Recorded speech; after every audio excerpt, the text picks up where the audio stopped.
Hello and welcome to Module 29. I am Professor Rashmi Raman and this module is titled National Responses to International Crimes.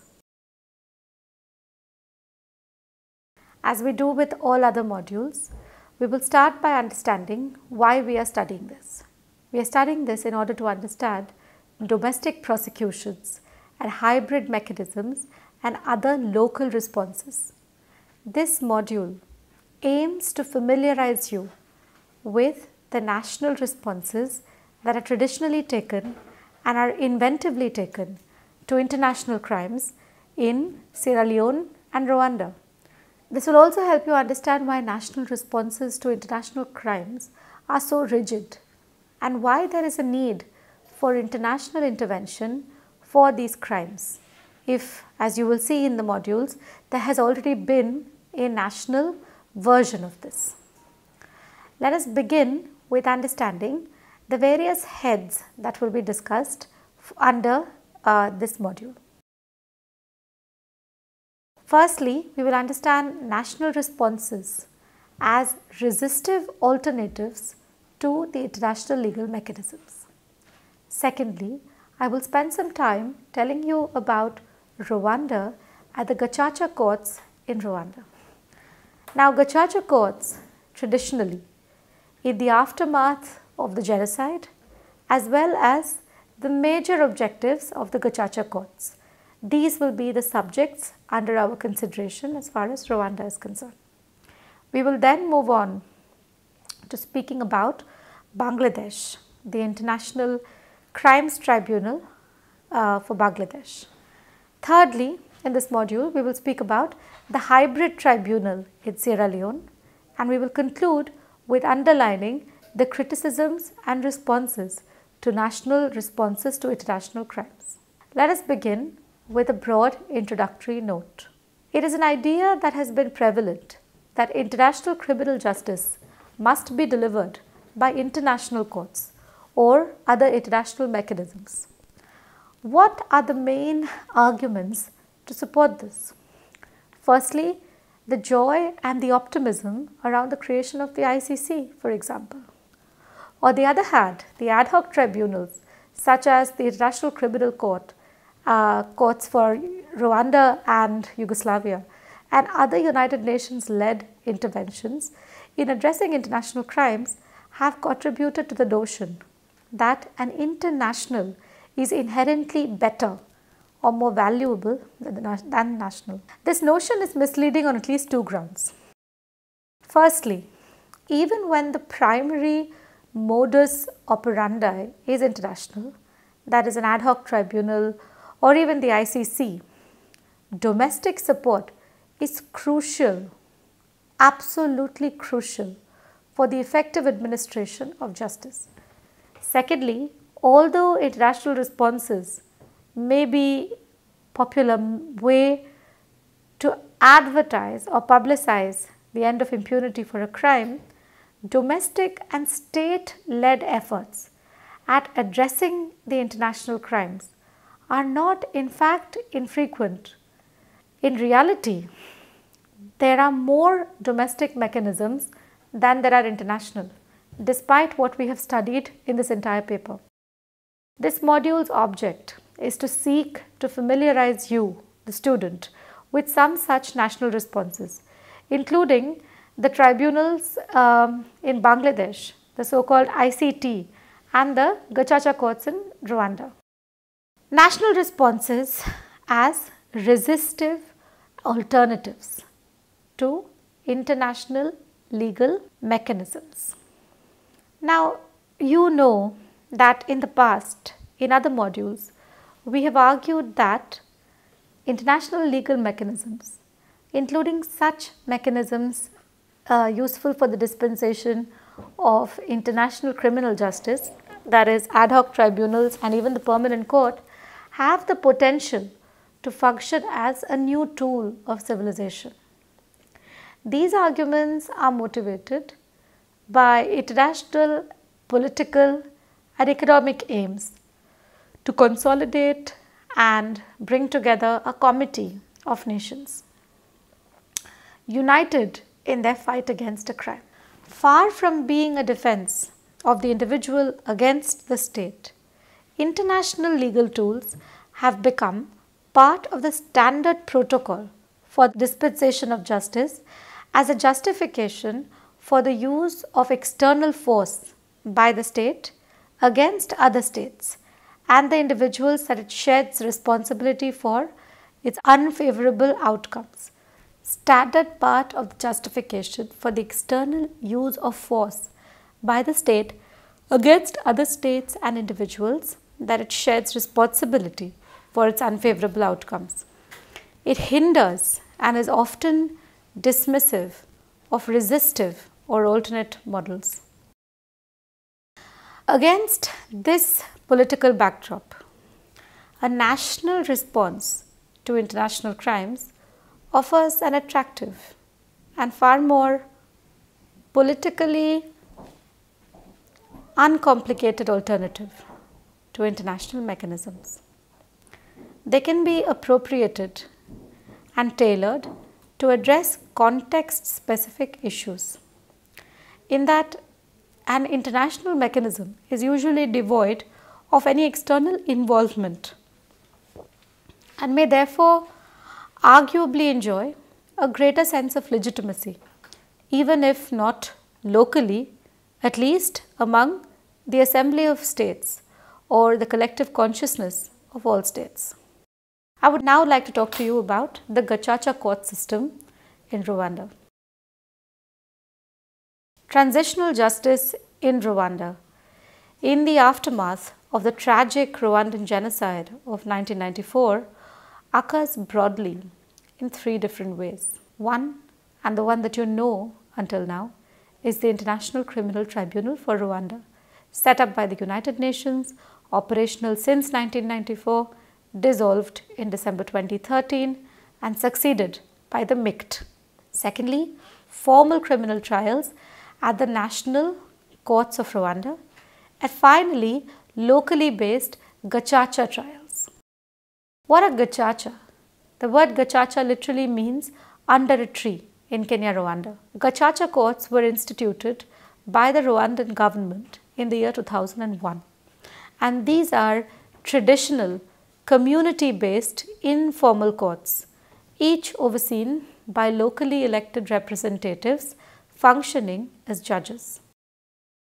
Gacaca courts traditionally, in the pre-genocide period in Rwanda, Gacaca system, to compare it with the Indian system, was basically a system like our Panchayati Raj that we have under our country today, constitutionally protected. These Gacaca courts offered alternate conflict resolution solutions in which the aggravated party and the party who had done the wrong were brought before each other and came together before a council comprised of village elders and the most respected local council people to discuss and sort out their problems. Any punishment deemed just was given by the elders, always had a restorative element to it, and in fact it never included the strict imprisonment of the perpetrator. It was more creative, locally tenable ideas such as working in the fields, helping each other out, performing community service, digging common roads, etc. But in the aftermath of the Rwandan genocide, the Gacaca idea also quickly evolved.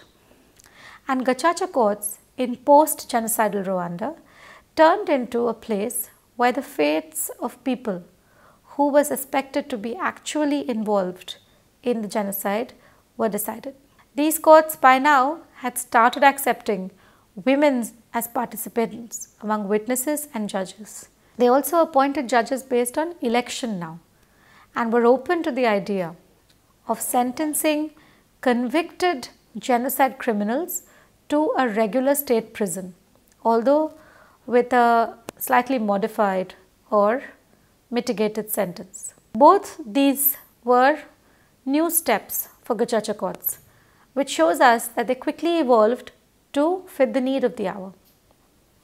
They not only focused on the ways of war through tribunals, but also as truth commissions, which they did by punishing criminals after encouraging the community at large to participate in a public discussion about each experience of conflict and to provide a platform for the victim and the perpetrator and the witness to come together in an effort to reconcile them and reconstitute society. The major objective of the Gocha courts functionally is to reduce the burden on the ICTR.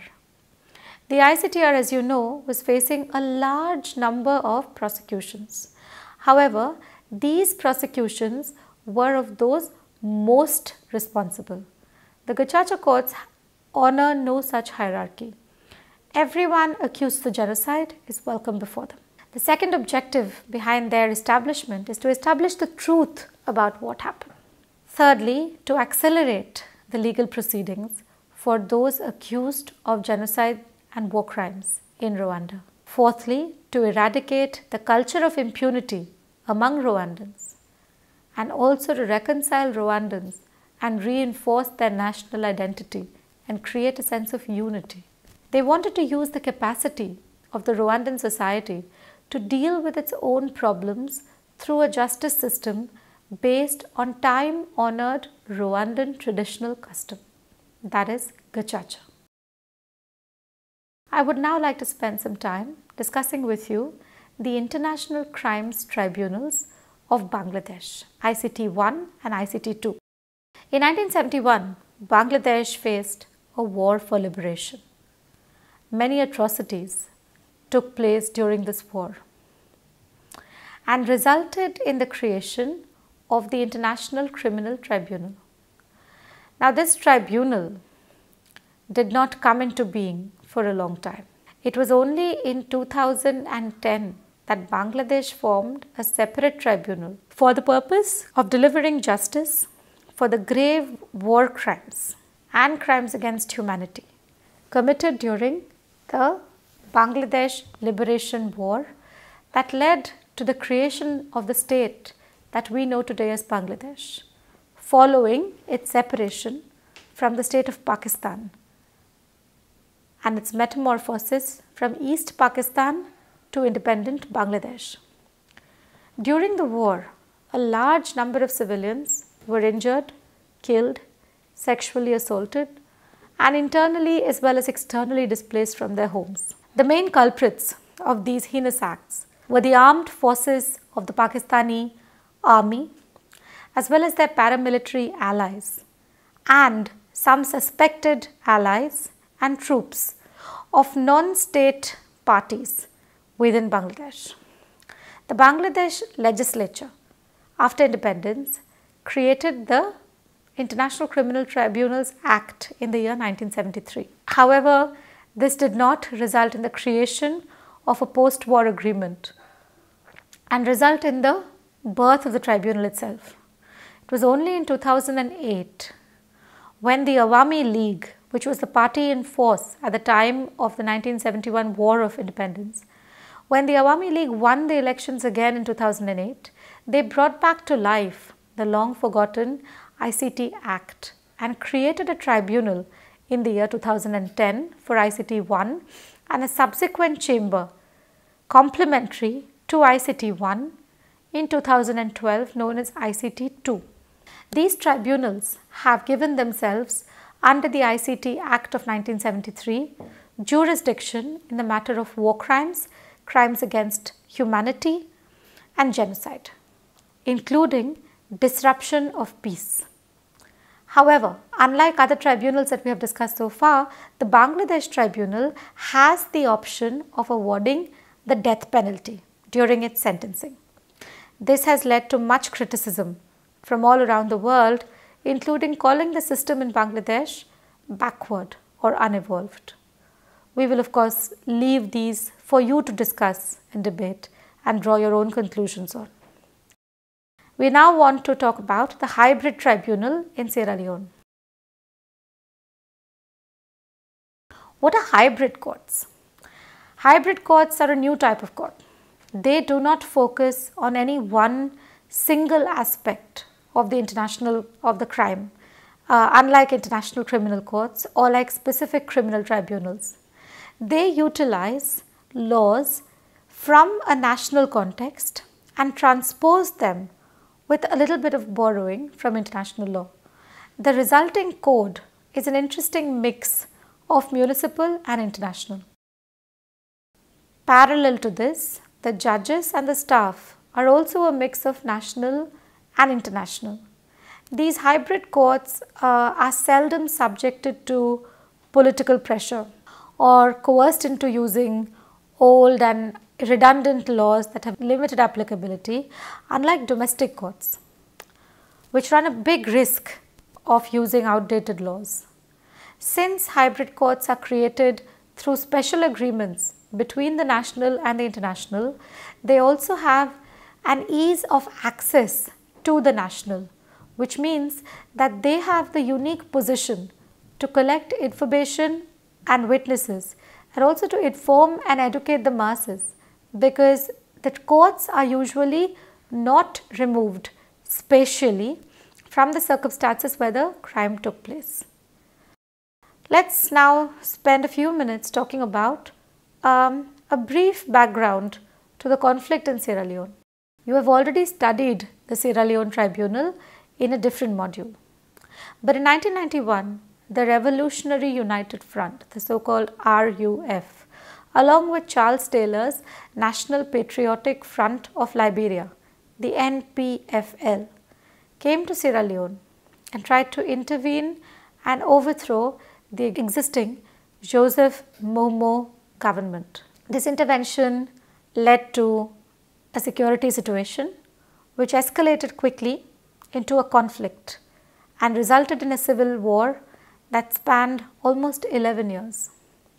In 1985, Siaka Stevens stepped down from the dominant position that she was occupying in Sierra Leone, and the reins of the country were handed over to Major General Joseph Momo. In the 7 years that Momo held office, after the resignation of Siaka Stevens, he engaged in several acts of corruption, which have been proved by municipal courts. And these led, in collaboration with other factors, to the economic downfall of the country. The Sierra Leonean state was soon unable to pay its workers, and civilians had to take resort to looting and ransacking public property, government offices, and government property. At the time that Charles Taylor and his forces entered Sierra Leone, there was nobody to hold them back. Particularly, the energy of the youth who had taken to the streets and in fact joined Taylor and the forces of intervention specifically led to a concatenation of unrest which resulted in the civil war.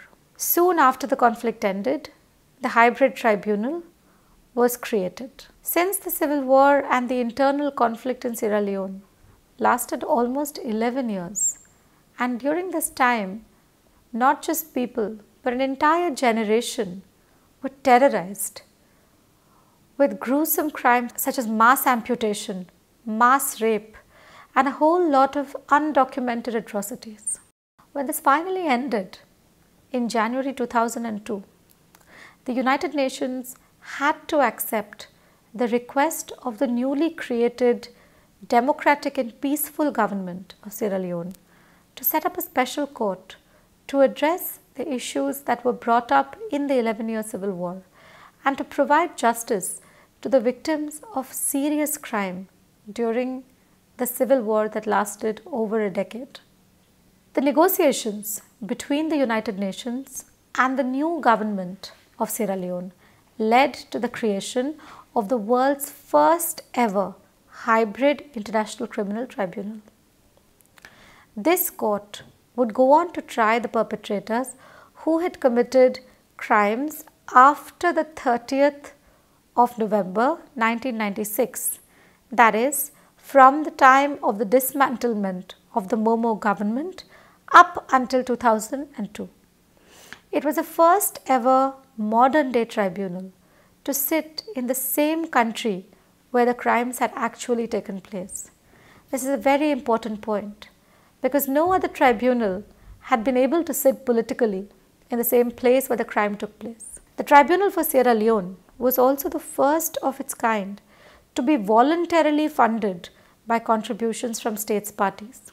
The statute of this court, the hybrid statute, gave powers to the prosecutor to bring charges for war crimes, crimes against humanity, and other serious violations of international criminal law, as well as international humanitarian law. Sierra Leonean law was also an important factor in figuring out what were the crimes that could be penalized by the court.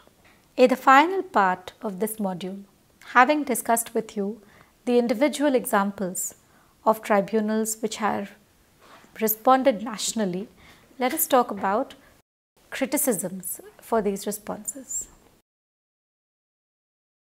Just over 12 months after gacaca courts were instituted, when it was evidently premature to make any meaningful assessment of its impact, human rights advocates such as Amnesty International and Human Rights Watch voiced serious concerns that gacaca courts fell far below international standards of due process and that in their procedure they failed to sufficiently protect victims, which has been an important part of international criminal law in modern times. Academic literature, particularly from authors with a background in international human rights, have largely mirrored these arguments.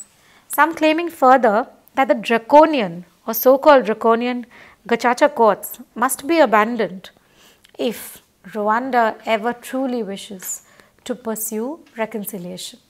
The counter to these has been that the gacaca successfully ran for 21 years. But these pieces argue that the most important outcome of the gacaca process, comparable to that of the national court's prosecutions in Rwanda and in fact the ICTR itself, should be the punishment of the perpetrators of genocide, which is the only thing in future that would help to deter other criminals and to eradicate the idea that impunity could exist for any crimes. If one takes this broad view, justice will be achieved and the gacacas will only be deemed successful when perpetrators of the genocide have been found guilty and sentenced according to the severity of their crimes. Any failure to mete out that kind of serious punishment to those found guilty of genocide and to do so without a respect for commonly accepted principles of due process would, one might argue, create a certain kind of democratic deficit in the gacaca. But this is a kind of fairly rigid liberalist human rights critique, and it assumes that gacaca is aimed at deterrent formal justice, because the argument is based that it operates in contravention of universally recognized fair trial principles.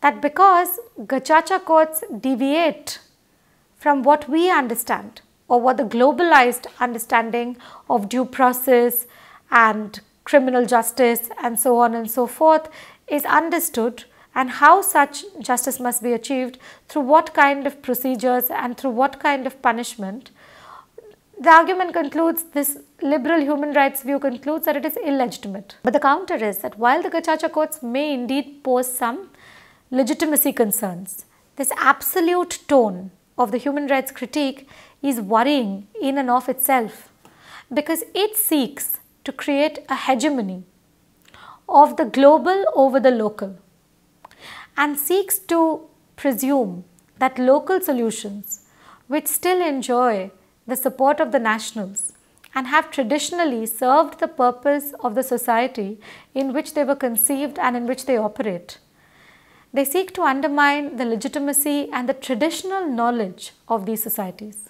Like the ICTR, Gacaca courts are not concerned with the prosecution of RPF soldiers and top-ranking militia and top-ranking politicians. They are not interested in a form of victor's justice. In fact, the search for truth under Gacaca courts also is largely predetermined, where local administrators assist the Gacaca elders or the Gacaca judges in the collection of information. This information is just validated by large gatherings at Gacaca assemblies. What this creates is a passionate defense of the truth. And in fact, Gacacas are some of the most emotional forums at which human rights activists have found that the overtly simplified understanding of justice gets seriously challenged by this traditional mode of dealing with the complexity of a crime as horrendous and as deeply woven into the fabric of Rwandan society as the Rwandan genocide. It isn't really a traditional indigenous justice versus modern Western justice conundrum here. It is the idea that both can coexist and that working together, the Western model of international supplements and in fact complements the national models. Thank you.